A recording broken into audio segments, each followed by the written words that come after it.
De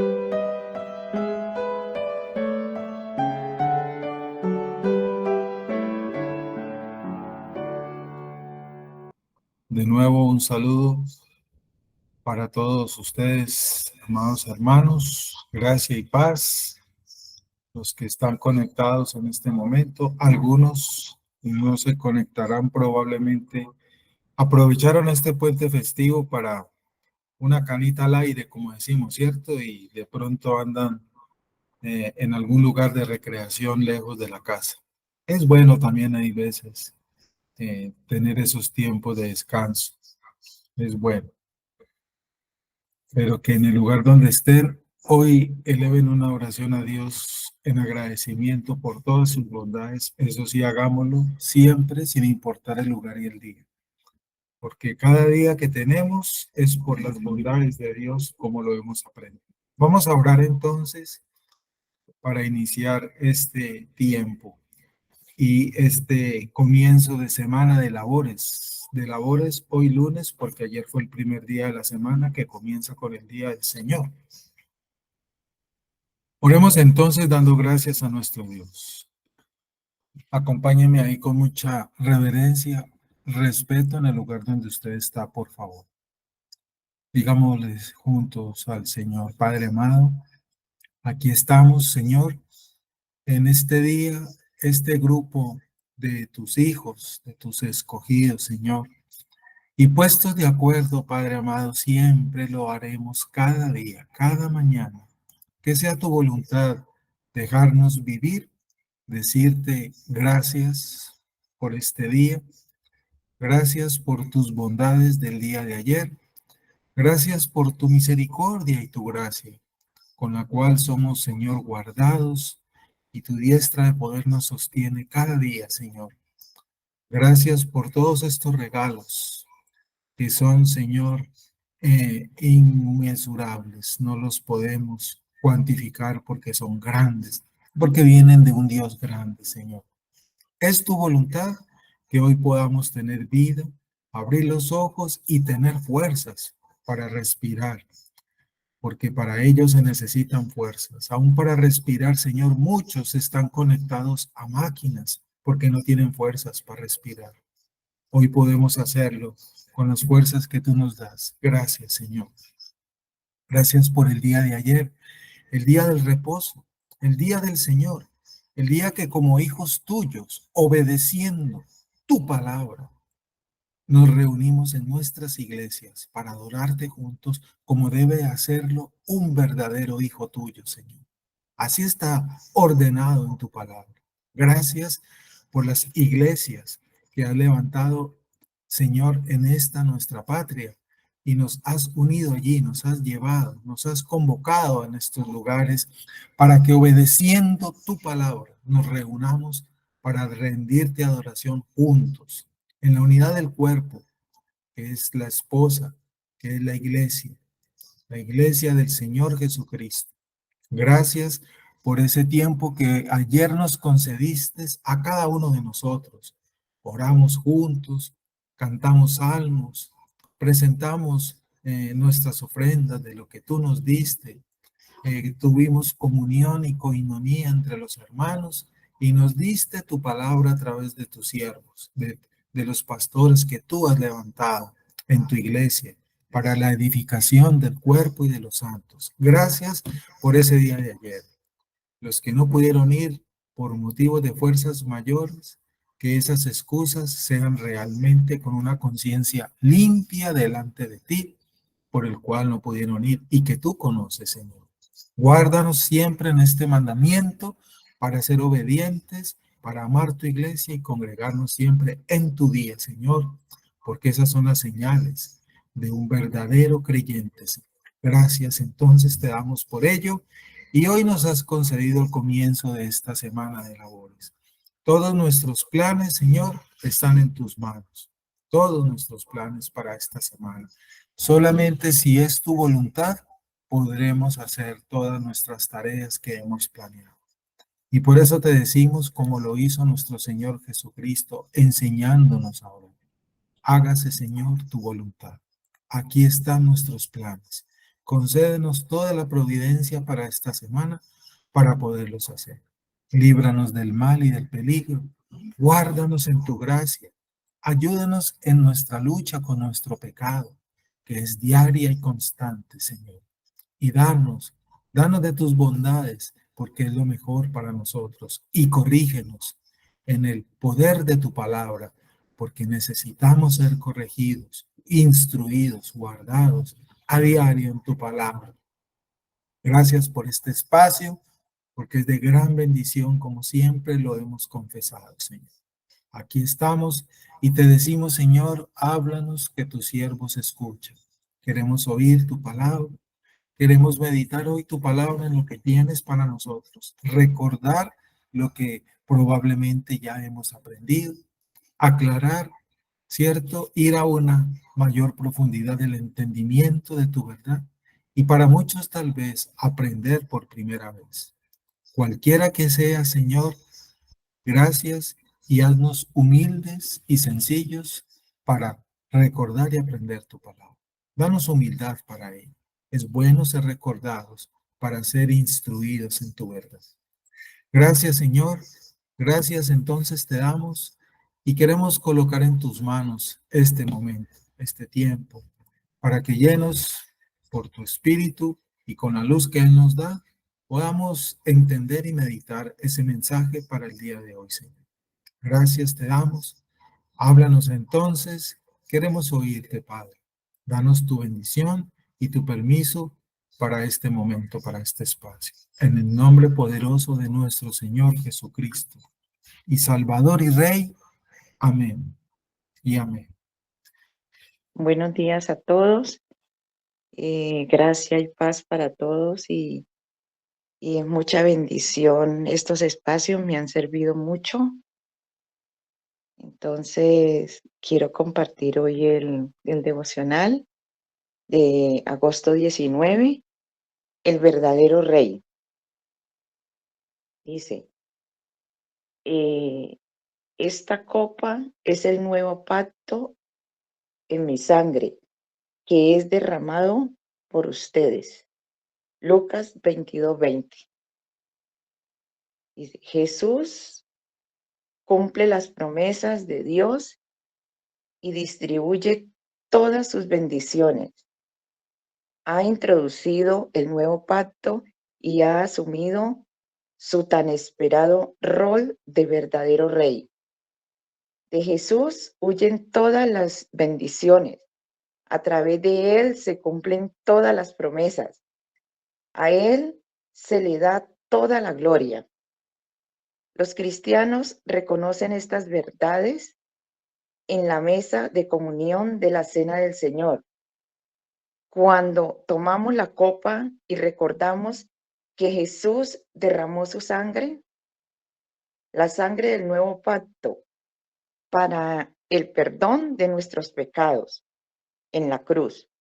Jesús murió para llevar el castigo que merecemos para que los pecadores que no merecen su misericordia y gracia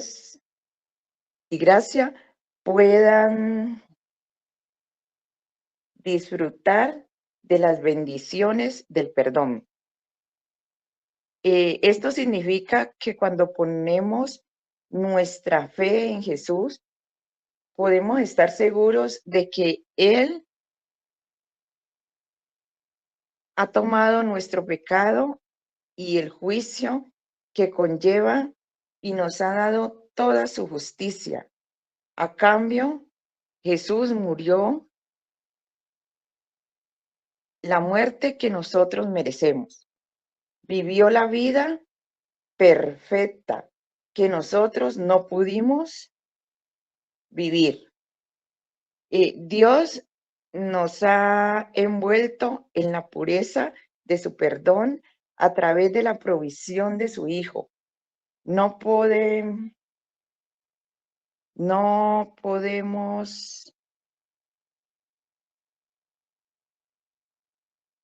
lo que pasa es que, perdón, es que como le saqué copia, la letra está bastante borrosa, pero Dice, no, sí, no podemos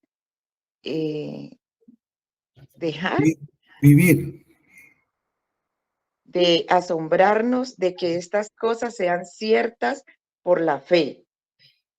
En, en no, nosotros. en nosotros. Los profetas del Antiguo Testamento fueron claros. Vendría un rey que sería Descendencia, descendiente. descendencia de David y cumpliera las promesas de Dios. Establecería el gobierno de Dios, introduciría Una nueva una era. nueva era y se ocuparía de los efectos del mal. Aunque Jesús no parecía un rey mientras colgaba de la cruz, fue su momento de mayor victoria.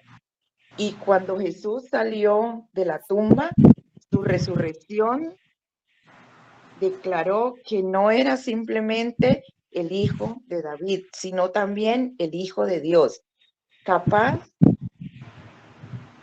de conquistar incluso la tumba. Bueno, él tiene toda la autoridad y a través de él fluye una corriente interminable de gracia y misericordia. Solo aquel que es fuente de tal poder puede transformar un corazón y demostrar que es digno del afecto de nuestras almas. Jesús ahora mismo gobierna y reina a la derecha del Padre, pero también reina en los corazones de los que confían en Él. No hay mejor día que hoy para que los perdidos rindan sus armas de Rebeldía. rebeldía, se inclinen humildemente ante este digno Rey. Admitan que Él es el mismísimo Salvador que tan urgentemente necesitan y le pidan que reine en el trono de sus vidas. ¿Es Cristo tu Rey? Entonces, como su súbdito, adoradle y alabadle, y como su embajador, ve y trabaja para que otros conozcan esta esperanza que has encontrado. Primera de Corintios 15, 12, 28. Bueno, mis hermanos, aquí tenemos el tema del día de hoy. Nos dirige este devocional y el título que le ha puesto el autor, El verdadero rey, fundamentado en ese pasaje del Evangelio de Lucas, Lucas 22:20, y que es muy conocido y lo hemos leído y se lee bastante, ¿verdad? Que dice, pero él toma ahí la parte final de ese versículo, ¿no? Porque todo el versículo 20, si usted lo lee en su Biblia, dice, de igual manera, después que hubo cenado, tomó la copa, diciendo, esta copa es el nuevo pacto en mi sangre, que por vosotros se derrama. Este versículo lo lee la iglesia y lo medita siempre que comparte la cena del Señor, en el día del Señor, en el día del reposo. Y debe ser claro para los hijos de Dios lo que significa tanto esa copa y asimismo lo que hace la iglesia en ese momento. Un verdadero creyente debe tener claro y un verdadero creyente, por lo tanto, debe estar siempre dispuesto y listo para obedecer esa ordenanza del Señor Jesucristo. Eso en algunos momentos ya se ha meditado días atrás también en otros temas en este espacio. Un verdadero cristiano debe tener gozo y alegría de compartir la cena con sus hermanos y debe de hacerlo y siempre estar dispuesto para ello. Aquí el devocional, la lista ir lo enfoca en esa posición de Cristo como rey, lo que significa su muerte en la cruz y menciona también algunos apartes del pacto, del nuevo pacto, lo que es el pacto y debe entenderlo un cristiano bíblico. Estos tres aspectos están implícitos aquí en la meditación de este día y lo cubrió con el título del verdadero rey. La cena del Señor, como estamos diciendo, es un signo, y lo hemos aprendido, o un memorial del Cristo que ya vino y que al morir nos liberó de la maldición de la ley, nos dio vida eterna. Se cumplieron un poco de promesas en ese momento y que el Espíritu Santo aplica al escogido de Dios. La muerte de Cristo se presenta, por lo tanto, de una manera especial ante nosotros en esa ordenanza que obedecemos como iglesia, y que una iglesia verdadera, junto con un creyente, con los creyentes verdaderos que la conforman, deben hacerlo. Esas son las señales que debe tener una iglesia bíblica sana. Esa es una de las señales que debe tener una iglesia bíblica sana. ¿Cuál? Hacer, cumplir las ordenanzas de Cristo para su iglesia. La Santa Cena y el bautismo de los nuevos creyentes son esas señales bíblicas que vemos en la Escritura. La partición del cuerpo de Cristo, como lo hemos entendido conforme al Evangelio, como sacrificio por nosotros, se nos recuerda por medio del partimiento del pan. Hermanos, por lo tanto, nada puede ser más nutritivo y satisfactorio para el alma del creyente verdadero que la doctrina de la expiación del pecado por parte de Cristo y la seguridad de un interés en esa expiación. Por lo tanto, nosotros hacemos esto en recuerdo de lo que Él hizo por nosotros, como nos lo enseña claramente el Evangelio, cuando murió por nosotros, y como un memorial de lo que nosotros hacemos al unirnos a Él en el pacto eterno por medio de la obra del Espíritu Santo, y al estar unidos los unos a los otros en esa unidad del cuerpo que somos como una sola iglesia. Como una sola iglesia, porque existen esas dos uniones, ¿no? Digámoslo así.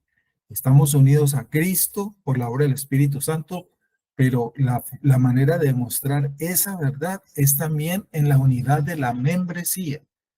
Si estamos unidos a una iglesia, nuestros hermanos, en la misma fe, en el mismo bautismo, en la misma gracia, en la misma comunión, y estamos obedeciendo y caminando como nos lo ordena el Evangelio para ser una comunidad, una iglesia, un cuerpo verdadero conforme a la Escritura, entonces se evidencia que efectivamente también estamos unidos a Cristo, porque Cristo está donde están los suyos. En el día del Señor, Él lo dijo, donde hay 2 o 3 reunidos en mi nombre, ahí estoy yo con ellos. En el día del Señor, obedeciendo lo que la Escritura ordena.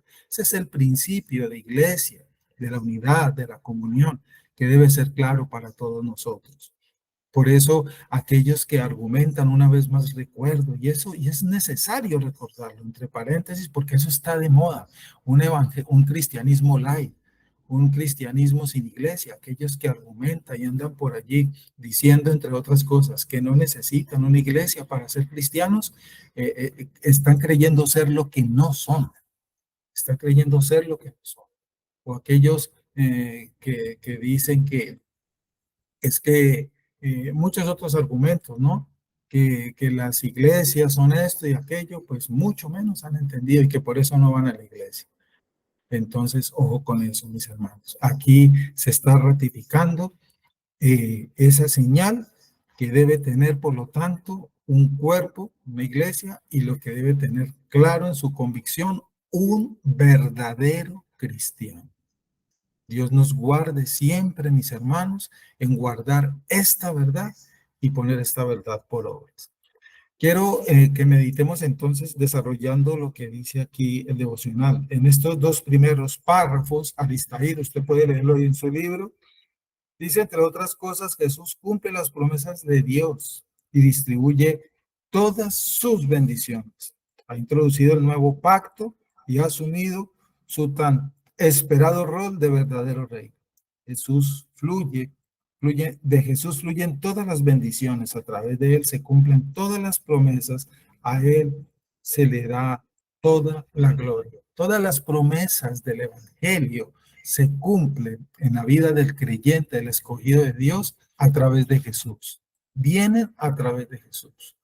¿Sí? Jesús es el cumplimiento cumplió con la ley, con lo que Dios había establecido, y en la unión con Cristo de Jesús fluyen todas esas promesas y bendiciones para el creyente. Por eso Jesús dijo un día: apartados de mí, nada pueden hacer. Hay allí el entendimiento de esas palabras de Jesús. Apartados de Jesús, no hay ninguna esperanza, no hay ninguna salvación, no hay ningún camino de verdad, y podemos seguir ahí con el listado. ¿Qué sucedió en la cruz? Cristo murió. Cristo murió en la cruz, como lo hemos aprendido.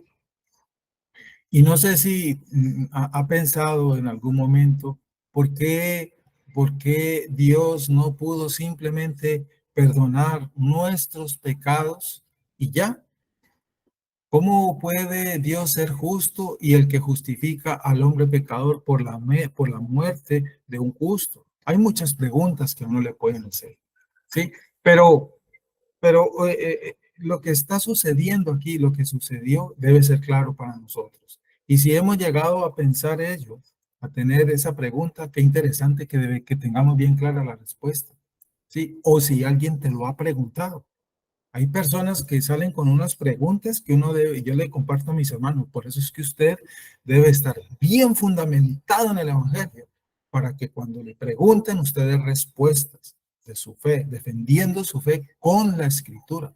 ¿Por qué Dios no simplemente perdona al pecador, cierto? El pecado del hombre pecador y ya, así como nos lo ordena a nosotros. Alguien una vez me preguntó a mí ello, pero es que el Evangelio dice que simplemente perdone a quien ofende, perdone a sus enemigos, etcétera. ¿Y por qué Dios no hizo lo mismo con nosotros? ¿Y por qué permitió que su hijo muriera en la cruz para podernos perdonar? Oiga, buenas preguntas, ¿cierto?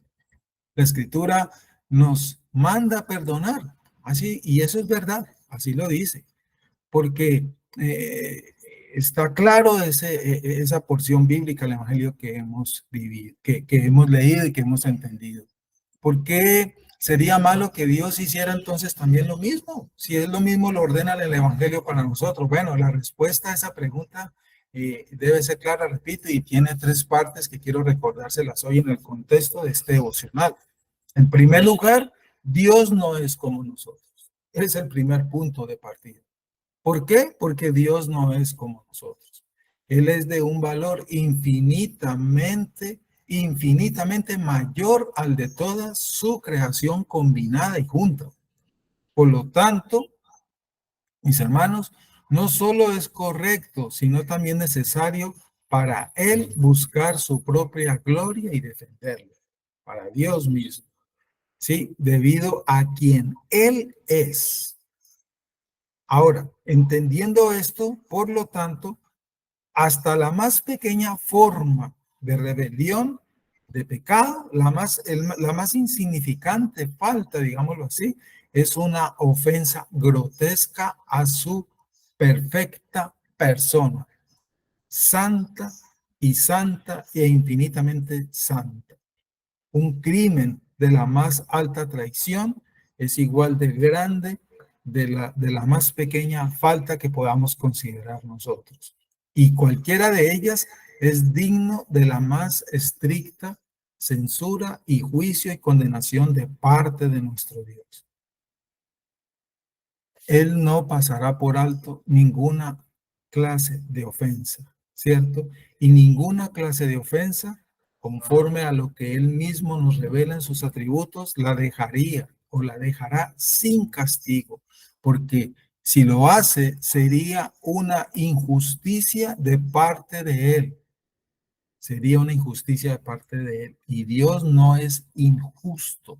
La injusticia no es un atributo de Dios. El atributo de Dios es su justicia perfecta.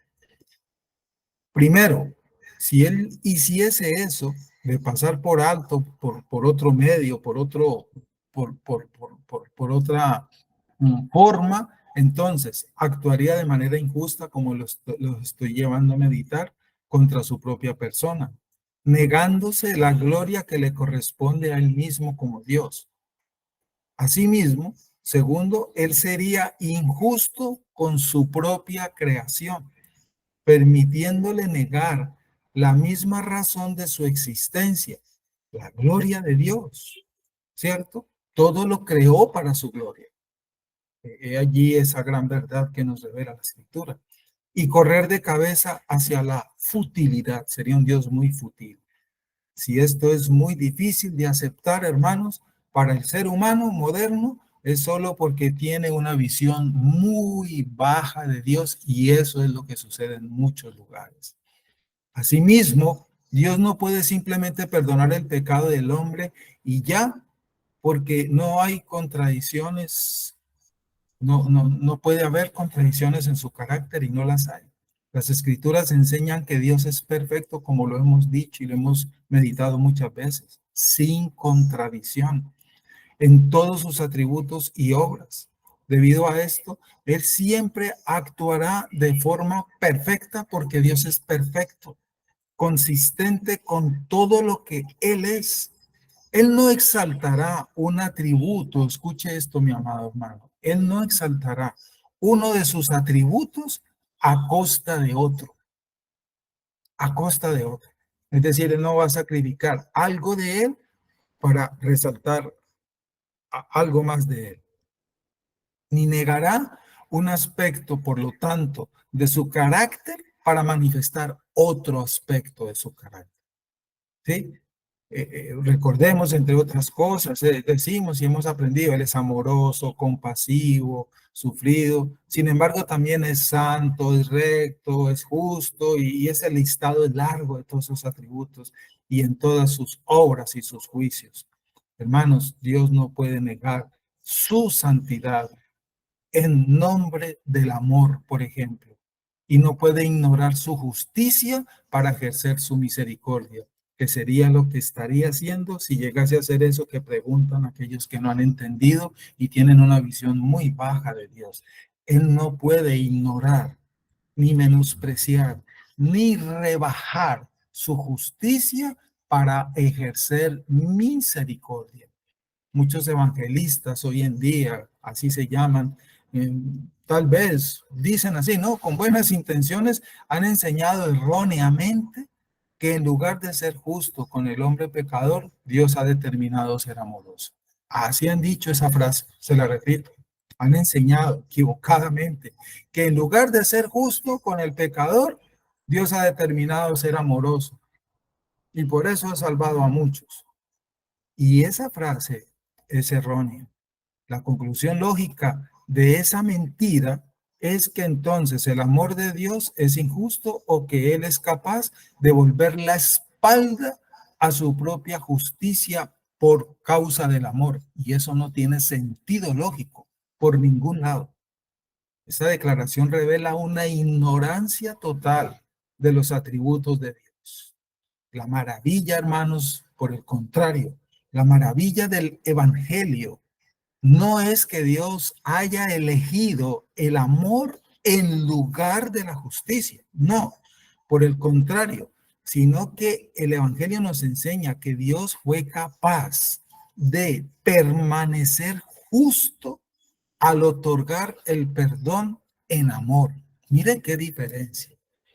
Sí, para que eso sea claro, por favor, para nosotros. Les repito, por si alguien le pregunta ese tipo de cosas, tratando de enredarlo.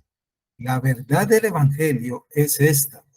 La maravilla del Evangelio es que Dios ha elegido y que Dios haya elegido el amor en lugar de la justicia, no, sino que eso no, sino que fue capaz de permanecer justo al otorgar perdón en amor y ejerció su justicia completa al castigar todos los pecados y derramar toda su ira en su Hijo Jesucristo, para que alguien pagara no es por nuestra maldad. Entonces no hay contradicción al entender así la verdad del Evangelio en lo que respecta a este tema que tenemos aquí. Pero continuando allí con el devocional de Alistair, nos habla de un nuevo pacto. esta copa, dice ayer, esta copa es el nuevo pacto en mi sangre, dijo Jesús. Pero ¿por qué habla de un nuevo pacto? No nos enseña claramente pasajes tales como Romanos 4, Gálatas 3, que estamos meditando acá en la iglesia, que el antiguo pacto, el que fue hecho con Abraham, el padre de todos nosotros, aún está vigente y mucha gente se contradice y no entiende y no sabe cómo conectar estas verdades que empiezan desde el Antiguo Testamento. Por cierto que sí. No obstante, ha habido un cambio trascendental, un cambio tan significativo. Sí, recordemos y todos conocemos lo que dice Jeremías 31:31, mirando hacia el futuro. Podría hablarse allí y ahí se revela en Jeremías 31:31 lo que significaría y la sombra de lo que vendría, ese nuevo pacto en Cristo. Todos conocemos ese pasaje. Hermana Gladys, me lee por favor Jeremías 31:31, si es tan amable, que ese profeta favorito de nuestra hermana Gladys. Si le Disculpe un momentito. Jeremías 31:31. Un momentico allí. Mientras tanto, busquen ustedes también, hermanos, para que lo subrayen, aunque yo sé que lo deben conocer. Jeremías 31:31. Sí, He aquí que vienen días, dice Jehová, en amén. los cuales haré nuevo pacto con la casa de Israel y con la casa de Judá. Ese pasaje es bien significativo. ¿Sí? El doctor Sam Waldron escribió un libro entero únicamente interpretando y explicando ese versículo. Y parafraseado el doctor Sam Waldron, uno de los pastores y teólogos contemporáneos que Dios ha levantado para la edificación del pueblo, sostiene que ese versículo es el fundamento de la constitución de la iglesia. Impresionante frase de este hermano. ¿Cierto que sí? Lo nuevo, el nuevo pacto. ¿Por qué se le llama ese nuevo pacto? Como dice ahí la escritura. Lo nuevo consiste en esto, entre otras cosas, que para el creyente en la nueva dispensación, y no es malo usar esa palabra, no la estigmaticemos tampoco al extremo, cierro ahí. La ley ya no está escrita en tablas de piedra como lo dice ahí y lo anuncia Dios por medio del profeta Jeremías. Antiguamente, Dios dio la ley en tablas de piedra, como conocemos la historia. Ahora, va a haber un momento, como lo dice Jeremías, donde la ley ya no estará escrita en tablas de piedra, sino en sus corazones, habiendo sido derramado el Espíritu Santo en aquellos corazones por la obra del Espíritu Santo. Jesús es el cumplimiento de toda la ley y el Espíritu Santo une al verdadero creyente a Cristo y Cristo mora en el creyente. Al morar Cristo en el corazón del creyente, he allí toda la ley escrita en su corazón. Miren, hermanos, cómo es hermoso conectar y entender toda la Biblia en una sola unidad de enseñanza, de pensamiento de Dios. Asimismo, que el pacto ya no es casi exclusivamente, digámoslo así, entre Dios y el pueblo de Israel, sino entre Dios y todos los creyentes de todas las naciones, como fue prometido a Abraham. Mire cómo se traslada hasta allá y no hay contradicción en ninguna parte de la escritura, sin consideraciones de raza ni nacionalidad, etcétera, etcétera. Pablo también lo explica muy bien en Romanos 10, que todos conocemos ese pasaje. Aquí en Lucas, con poca o ninguna diferencia en significado, porque la verdad, el nuevo pacto en mi sangre es la expresión que se remonta a pasajes desde los escritos que están en el libro del Éxodo y que todos hemos leído, ¿cierto? El derramamiento de la sangre de estos animales que eran ofrecidos. Recuerden, hermanos, que hemos aprendido, nunca la sangre derramada de esos animales perdonó los pecados de los hombres. Por eso era necesario estar sacrificando animales. Nunca nadie en aquella época fue salvo porque sacrificó animales y esa sangre por medio de ella logró ser salvo. Nunca, nunca. Todos los que han sido salvos a través de todas las generaciones ha sido por un solo medio, la verdadera fe. La fe, solamente por medio de la fe. Nunca fue por esa sangre. Con el pastor David Torres hemos compartido muchas veces esa explicación para que eso nos quede bien claro. Esa sangre derramada en aquellas épocas, cuando eran sacrificados esos animales, eran sombras, era una pedagogía de lo que sucedería un día y que ya sucedió en la cruz del Calvario. Siempre tengamos ello presente. La reconciliación con Dios siempre exige derramamiento de sangre. La Biblia lo dice claramente, un sacrificio expiatorio. Alguien debe pagar, alguien debe morir. O muero yo mismo o que alguien muera por mí para que sea pagada mi falta.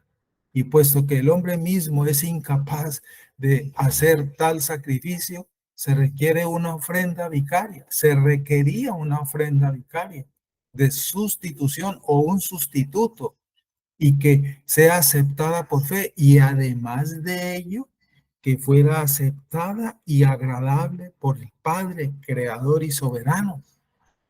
Eso lo habla muy bien los libros proféticos. Isaías nos habla mucho de este tema, ¿cierto? Isaías 53.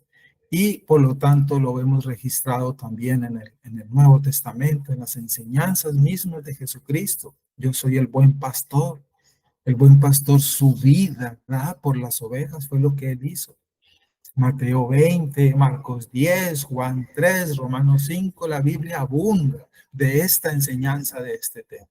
Hermanos, los pactos que aparecen en las escrituras y que en nuestras iglesias nos han enseñado y nosotros como cristianos bíblicos debemos ya haber estudiado un poco y estar meditando en ellos también. Es importante, abro el paréntesis, la mayoría de los teólogos sostienen bíblicos que el evangelio solamente se comprende completamente entendiendo la teología pactual.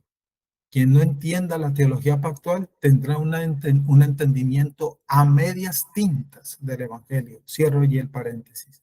Ahora, los pactos que aparecen en las Escrituras y que menciona uno de ellos aquí, Alistair, en el devocional, son por lo tanto esenciales, como lo estoy llevando a meditar a ustedes, para entender el desarrollo del plan de Dios y son por lo tanto un elemento unificador que une en la dirección de nuestra relación, de la relación de Dios con toda la humanidad. Dios, dice la Escritura, es el creador y garante, por lo tanto, de ese pacto, porque ¿quién fue que ofreció a Cristo? Dios mismo ofreció su Cordero a favor de nosotros, ¿cierto? A favor de su pueblo elegido soberanamente por su gracia, para darle su misericordia. Es el beneficiario, su pueblo. El Señor lo muestra muy claramente en repetidas veces con las siguientes palabras. También recordemos en Levítico, ya desde esos tiempos antiguos, Dios ya lo había anunciado. Dios dijo en Levítico 26, andaré entre ustedes y seré su Dios y ustedes serán, en tiempo futuro está ese verbo, mire, serán mi pueblo. Levítico 26, 12. Ya entendemos esas palabras de Levítico bajo el contexto y la sombra del Evangelio. Hermanos, en la Biblia encontramos los siguientes pactos. Rápidamente, el pacto de redención, recordemos ese listado de esos 7 pactos. El pacto de redención, el pacto de obras, allá el pacto edénico, como le llaman a uno en el Edén, el pacto con Noé, el pacto con Abraham, el pacto mosaico, el pacto con David y el nuevo pacto. Sin embargo, amados hermanos, aunque podríamos decir que se trata de diferentes pactos y eso muchos lo han entendido de esa manera, en realidad se pueden dividir los pactos bíblicos en 3 en contexto, pero son uno solo en efecto, en el efecto que se produce. El pacto de redención, celebrado en la deidad, en la eternidad pasada, el pacto de obras en el Edén y el nuevo pacto o pacto de gracia en la cruz del Calvario. En sus diferentes manifestaciones vemos aquí una misma unidad dentro del plan de Dios para su creación. Estos tres conformando una sola unidad en propósito, causa y efecto. El pacto de redención es quizás poco conocido, pero es fundacional. Este establece, y lo enseña la Escritura, el compromiso divino desde la eternidad pasada por nuestra salvación, celebrado entre el Padre, el Hijo y el Espíritu Santo. En la Escritura se nos revela esta verdad. El Evangelio de Juan, en el capítulo 6, segunda de Timoteo, Tito, hay muchos pasajes. El pacto de obras establecido con Adán en el Edén fue quebrado por nuestros primeros padres, fue violado, incumplido por nuestro representante que era Adán, y dio lugar a la entrada del pecado, como lo hemos aprendido. Y Pablo lo describe muy bien en Romanos capítulo 5. El pecado que nos destruyó y nos destituyó de la gloria de Dios y nos incapacitó para cumplir con los estándares y demandas de Dios. Nos incapacitó totalmente. Quedamos incapacitados. Jesús ha obtenido ahora un ministerio, por lo tanto, tanto mejor, por cuanto Él es también ahora el mediador de un mejor pacto establecido sobre mejores promesas, el nuevo pacto. Hebreos habla muy bien sobre esto, Hebreos capítulo 8. El párrafo 3 dice Alistair, esto significa que cuando ponemos nuestra fe en Jesús, podemos estar seguros de que Él ha tomado nuestro pecado y el juicio que conlleva y nos ha dado toda su justicia a cambio. Jesús murió la muerte que nosotros merecemos y vivió la vida que no hemos podido vivir. Dice ahí Alistair en el párrafo 3, pueden leerlo ahí en su texto. Hermanos, se podría pensar, como estamos meditando, que esta verdad, cierto, revelada en este pacto, pensar que los pactos se diferencian por la ley del antiguo pacto y la gracia del nuevo pacto.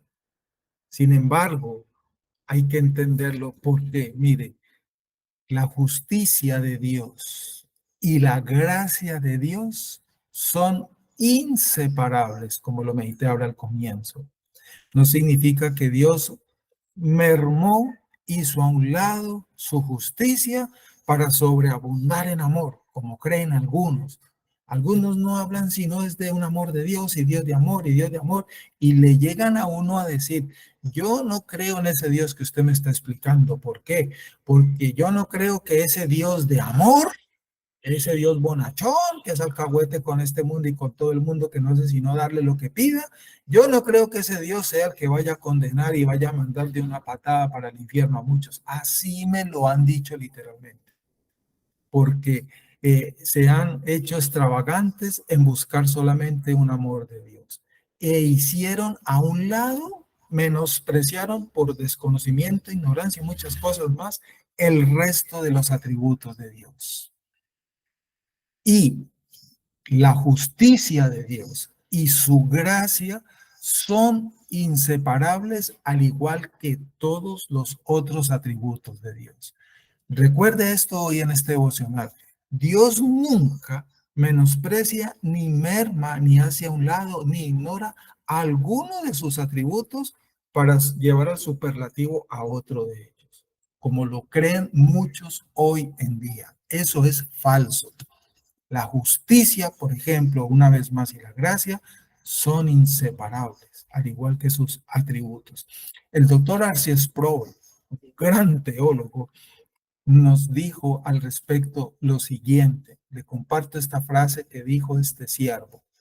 Dijo el doctor R.C. Sproul, la ira máxima de Dios no se manifestó en el Antiguo Testamento, sino en el Nuevo Testamento. porque en la cruz del Calvario se derramó toda la implacable ira de Dios sobre Jesucristo. Pero Él venció la muerte y este acto se convirtió, y abre comillas, en el ejemplo más claro en la Biblia de la gracia de Dios, porque su ira fue recibida por otro, manifestándose en el mismo nivel el gran amor de Dios por sus escogidos para que pudieran recibir la adopción como hijos suyos. ¡Wow! Qué hermosa frase para explicarnos esto usó este siervo. Espero que sea clara, bien clara para nosotros. Más adelantico, el del párrafo 4, habla, los profetas del Antiguo Testamento fueron claros. El párrafo 4, estoy aquí leyéndolo ahí para que mire su texto. Vendría un rey que sería descendiente de David. Aquí se está mencionando el pacto davídico y cumpliría las promesas de Dios. Establecería el gobierno de Dios. Introduciría una nueva era, una nueva dispensación, también se le puede decir, y se ocuparía de los efectos del mal. Todos los pactos, hermanos, se cumplen en Cristo. Todos los pactos se cumplen en Cristo, el Hijo de Dios. El pacto de redención, el hombre perfecto, impecable, pacto de obras, el pacto de obras y con Noé, descendiente de Abraham, el pacto abrahámico, cumplidor perfecto de la ley, el pacto mosaico, rey sentado sobre el trono de David, el pacto davídico, nuestro gran Emanuel, Mesías, Salvador y Redentor, el nuevo pacto. Cristo está en todos los pactos. Nuestro gran Emanuel, el Mesías, el Salvador, el Redentor, lo vemos en el nuevo pacto, quien establecería su reino eterno al final de los tiempos, conforme a los propósitos de Dios establecidos y pactados por pura gracia desde la eternidad. La gran verdad que nos revela la Escritura, entre muchas verdades, y que hoy nos está recordando Alistair en su devocional, Jesús es el Rey prometido que cumple la ley. En Juan 18, el Evangelio de Juan nos lo enseña también. Juan 18, 36 en adelante para que lo lean. Jesús mismo se revela como rey, algo que se confirma más adelante. Juan vuelve y lo confirma en Apocalipsis 15, donde Cristo es nombrado como el Rey de Reyes. Ahí lo menciona Apocalipsis. Jesús es supremo y soberano, lo hemos aprendido, el Evangelio nos lo revela, y posee las condiciones excelsas para gobernar de esa forma, con santidad, porque Él es santo, igual que su Padre es santo, con poder absoluto, igual que su Padre. Yo tengo el poder, dijo Dios, para dar la vida, para disponer de ella. Su reinado fue inaugurado en su venida. Hace un tiempo atrás el pastor David Torres habló de esto. Nosotros los bautistas reformados, congregacionales, confesionales, entendemos en el contexto de toda la Biblia que el reino Cristo ya lo inauguró porque Él lo dijo. El pasaje claro para ellos, se los recuerdo, está en Marcos 1. Cristo dijo al comienzo de su ministerio, el tiempo se ha cumplido. El reino de los cielos se ha acercado a los arrepentidos y creen en el Evangelio. Cristo ya inauguró el reino en su primera venida aquí a la tierra. Pero hay un pero aún no ha sido completado. Por eso tiene que volver su segunda venida. Mire cómo se conecta esta verdad. Muchos son los que se quejan por las condiciones de maldad imperantes y no entienden el que, aunque hay maldad, ya el reino fue inaugurado y no logran entender esta ambivalencia en este mundo que vemos hoy en día, donde la maldad aumenta cada día y llegan incluso, por lo tanto, a cuestionar la benevolencia de Dios. Debemos recordar que el reinado de Cristo, hermanos, fue ya inaugurado, pero no ha sido instaurado. Únale esto a este entendimiento. No ha sido aún instaurado sobre la tierra. Poner en tela de juicio la gestión de Dios sobre la tierra respecto a esto es como cuestionar a sí mismo a un presidente recién inaugurado y posesionado en su periodo de gobierno por no haber completado ya todo su programa de gobierno. No, eso necesita un tiempo, un proceso, un espacio. Como decían los abuelos, calma, despacio y buena letra, decían los abuelos. En un sentido, el reinado de Cristo comenzó ya. ¿Y en dónde ha comenzado ya? En nuestros corazones. Jeremías 31:31. Se cumple en ti, se cumple en quien es un verdadero creyente. Allí, en un sentido, en ese sentido espiritual, el reino de Cristo comenzó en nuestros corazones al recibirlo como Señor y Salvador por la obra del Espíritu Santo al unirnos a Él. Pero llegará un momento en que habrá y sucederá la instauración del reino aquí en la tierra, presidido por Cristo, y es lo que anuncia el hermoso libro de Apocalipsis. La venida de Cristo, su segunda venida, el juicio a los malvados, la condenación al lago de fuego y azufre de todos los impíos, junto con Satanás y todos sus demonios, es la obra más hermosa que la iglesia podrá presenciar. Y eso sucederá por amor a los escogidos del Padre. Alguien dijo, la condenación de los impíos es la manifestación del amor de Dios por sus escogidos. Graves esa frase. Entonces, en el momento de la condenación al lago de fuego y azufre, hay manifestación de amor de Dios, aunque a usted le cueste trabajo ver ello. Y entonces veremos ahí toda la iglesia del Señor, toda la manifestación de su gloria y la reivindicación de su justicia perfecta en ese cielo nuevo y en esa tierra nueva que visualizó Juan, donde ya no habrá más maldad y todo será como al principio, antes de. Jesús persiste en el pacto del Antiguo Testamento. Jesús dice que ninguna letra de la ley desaparecerá. Recuerda que Él lo dijo, hermanos. Recuerda que Él lo dijo. Hasta que todo se haya cumplido. Él lo dijo. Yo no vine a abolir la ley. No. Mientras el cielo y la tierra existan, la ley permanecerá. El cielo y la tierra pasará y la palabra de Dios será siempre. Jesús no había venido sino como creían algunos otros, esperaban un rey guerrero que armara una revolución, una huelga, una manifestación, una marcha, bueno, para derribar a César. Y no, ese era el que ellos esperaban. No, él vino con otro propósito en esta primera venida, pero regresará con otro propósito en su segunda venida. Y Jesús consideraba la ley como algo que hay que cumplir, porque así lo dijo. Yo no vine a abolir la ley, yo vine a cumplir la ley. El Evangelio de Mateo a menudo habla de pasajes concretos respecto a esto desde el Antiguo Testamento, cuyas profecías se cumplieron perfectamente en Cristo. Jesús vino a cumplir la ley y los profetas, Él lo dijo. Pues tanto los profetas como la ley profetizaron hasta Juan, Mateo 11.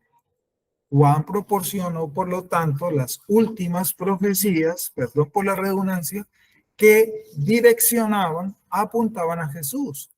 Con Jesús llegó el Rey, en quien toda la ley tiene su cumplimiento. Miren ahí cómo entendemos entonces ello.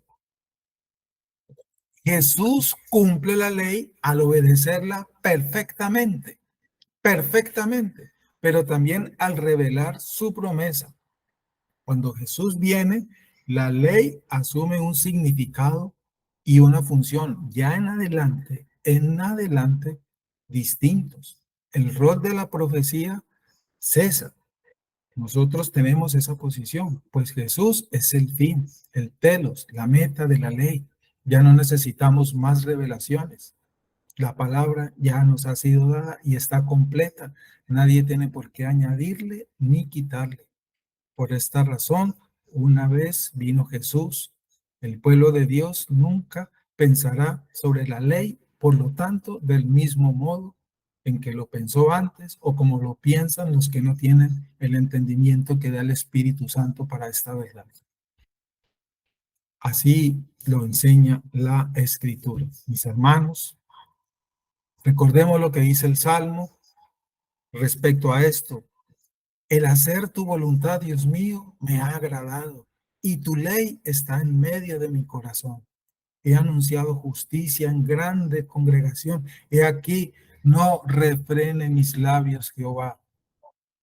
Tú lo sabes. Por amor al Padre, Jesús tomó la copa que el Padre le dio en Getsemaní y llegó hasta el fondo de la copa cuando estaba colgado en la cruz. Lo que nos invita al devocional de hoy.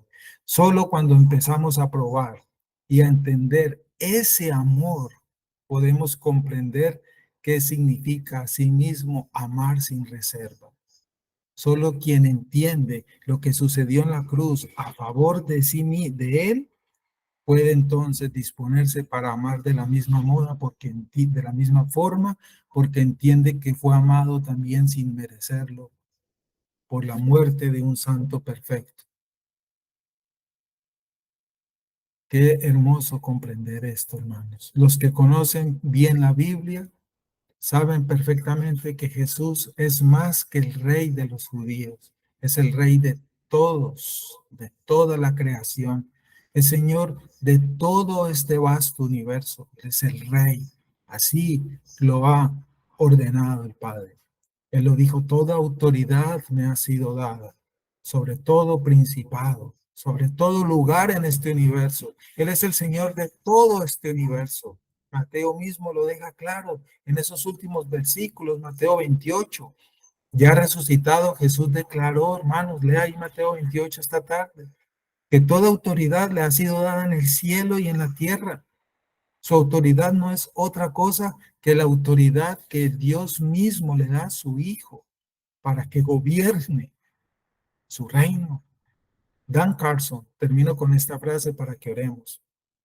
Dan Carson, teólogo, que escribió un libro, varios textos, hay uno sobre el amor de Dios, se lo recomiendo. Yo considero que ese es uno de los mejores textos que nos enseña el atributo del amor de Dios, escrito por el doctor Dan Carson.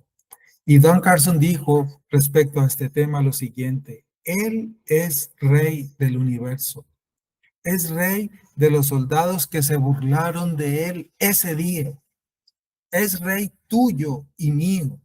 Y algún día, nos asegura Pablo, toda rodilla se doblará y toda lengua confesará que Jesús es el Señor. El hombre de quien se burlan, se burlaron y se burlarán llamándole rey. Él es el verdadero rey. No lo dudes.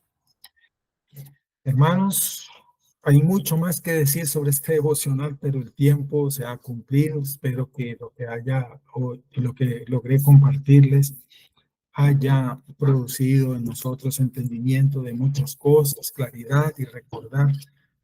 Qué bueno que pudiéramos tener más tiempo porque hay mucha más tela para cortar de este tema, vuelvo y digo, pero dejemos allí porque ya el tiempo está encima.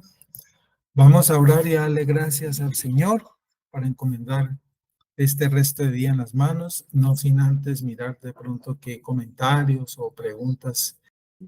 Listo, bueno, nuestro hermano Carlos nos dice: la resurrección de nuestro Señor fue la evidencia y prueba máxima de que su sacrificio sustitutivo para nosotros en la cruz fue acepto al Padre. Si no hubiera resucitado, querría decir que no era el Cordero inmolado prometido. Por tal razón, su sacrificio pagó nuestro pecado y hoy, en su justicia, somos libres. Nos salvó ahora, Él es nuestro Rey y hoy gobierna desde la diestra del Padre a Amén. favor de nosotros, los suyos. Así es. A favor de los suyos, perdón. Dirijo al Rey mi canto, mi lengua es pluma Andrés escribiente muy ligero. Eres el más hermoso de los hijos de los hombres. La gracia se derramó en tus labios. Por tanto, Dios te ha bendecido para siempre. Ciñe tu espada sobre el muslo, oh valiente, con tu gloria y con tu majestad. Salmo 45, 1 a 3. Ujú. Y nuestro hermano Henry escribe: el propósito de la ley es quitarnos la confianza en nosotros mismos, en nuestras propias obras, para poner nuestra confianza únicamente en la obra de nuestro Señor Jesucristo y la maravillosa gracia de Dios. Así es, hermanos. Cuando comprendemos la ley, ayer lo dijimos aquí en la iglesia en la predicación, una de las frases al final. En la medida que entendemos y comprendemos y conocemos la ley, ella nos entrega en los brazos de Jesucristo. La ley nos dirige a Jesucristo. Por eso amamos también la ley de Dios. Amamos la ley de Dios. Un verdadero cristiano ama la ley de Dios, porque ella le ha entregado en los brazos de Cristo Jesús. Vamos a orar entonces. ¿Quién de ustedes, amados hermanos, voluntariamente desea terminar este tiempo en oración para encomendar este resto de día al Señor? ¿Quién de vosotros desea hacerlo, por favor? No todos, uno solo. Qué hermoso es orar en la unidad de los santos. ¿Alguno de ustedes, por favor? Pastor, venga, yo lloro. Ah, hermano John, por aquí. Es que este tablero está como tan grande y estaba empezando a buscar. Ah, claro, mi hermano John, diríjanos en oración, por favor. Padre Santo, estamos enormemente agradecidos, Señor, por este día y por este espacio que nos permites, esta edificación que nos das a través de nuestro pastor Jesse, Señor. Te agradecemos por recordarnos ese sacrificio maravilloso que hiciste por nosotros, en favor de nosotros, Señor. Sin merecerlo, nos lo diste, Señor, por tu gracia, por tu amor. Padre, gracias por entregar a tu Hijo por nosotros, por este nuevo pacto, Señor, en el cual nos encontramos ahora, Padre.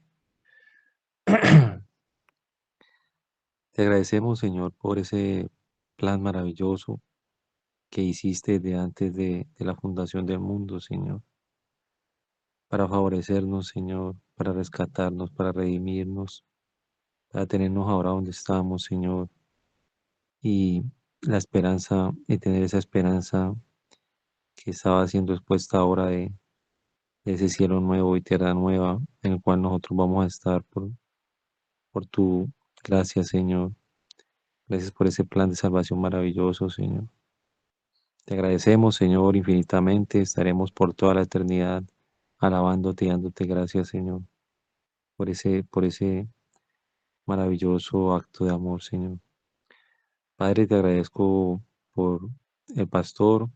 Gracias por la sabiduría que das también, que has dado, Señor, al escritor de estos devocionales.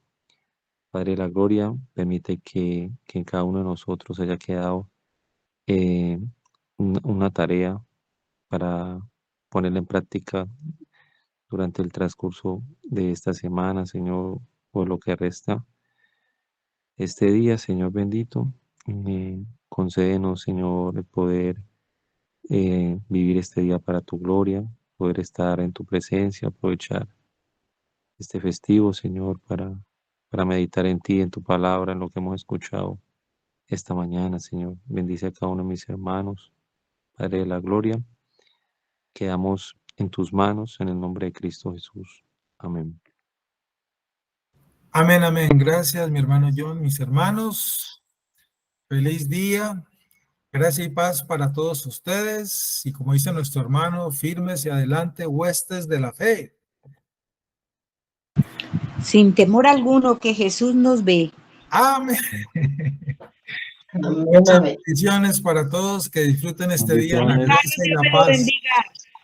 Gracias, bendiciones, mis hermanos. Bendiciones, Un pastor. abrazo. Bendiciones para todos. Muchas Chao. bendiciones.